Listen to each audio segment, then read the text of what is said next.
Well, hello. My name is Brad Cattell. I am, in this lifetime, a salvage miner, salvage builder, salvage broker, and that's all American for the most part. I have some pieces from India, I have some pieces from Mexico, but most of my pieces of architectural antiques are from America, American made. Now, I'm getting ready to go ahead and liquidate, empty out tens of thousands of square feet of inventory, much like these beautiful doors, they're chapel doors, about 9 foot tall, um, about 5 foot across.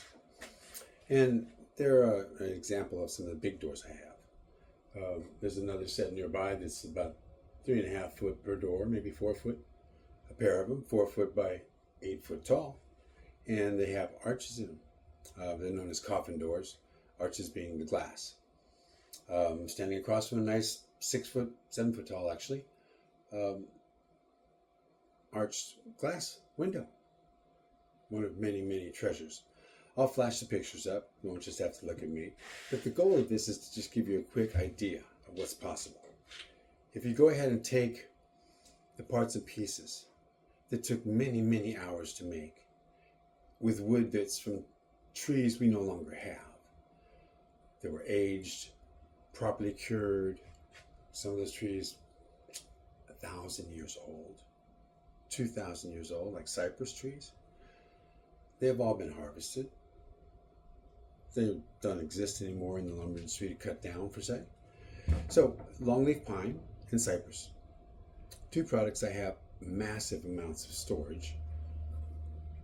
2x12 beams, 2x10 beams, 6x6, 8x8 beams, turn posts, flooring, siding, trim for around windows, actual window jambs, where the window jambs and the windows have more wood in them if you were to buy the wood new with no knots.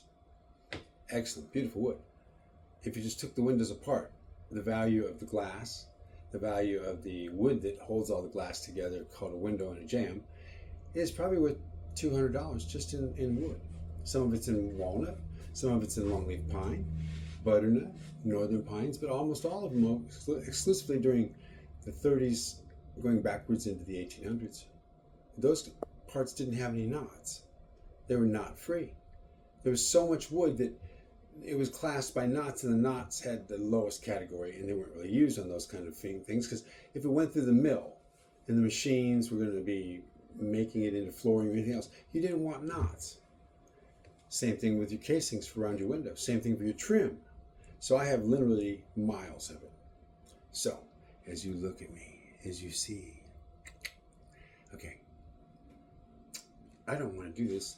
I don't want to be an entrepreneur. I'm not going to market this forever. Okay? And so I want to have some of you maybe do what I did with it all. To create houses. Tiny Texas Houses was a brand, but the goal was to teach other people how to go ahead and build houses out of salvage. Never in my wildest dreams did I want to grow a business that made 1 million tiny houses. No. That's what the guys do that build the mobile homes, tiny mobile homes on wheels, and that kind of stuff. So in less than 5 minutes, what I'm trying to convey to you is an opportunity.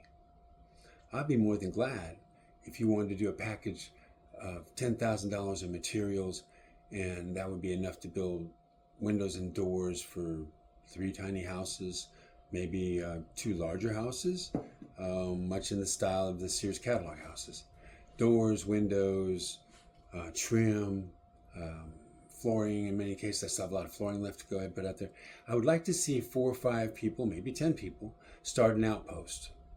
A pure salvage outpost is a concept for a local co-op where you build the houses, maybe on a ranch, maybe in a community.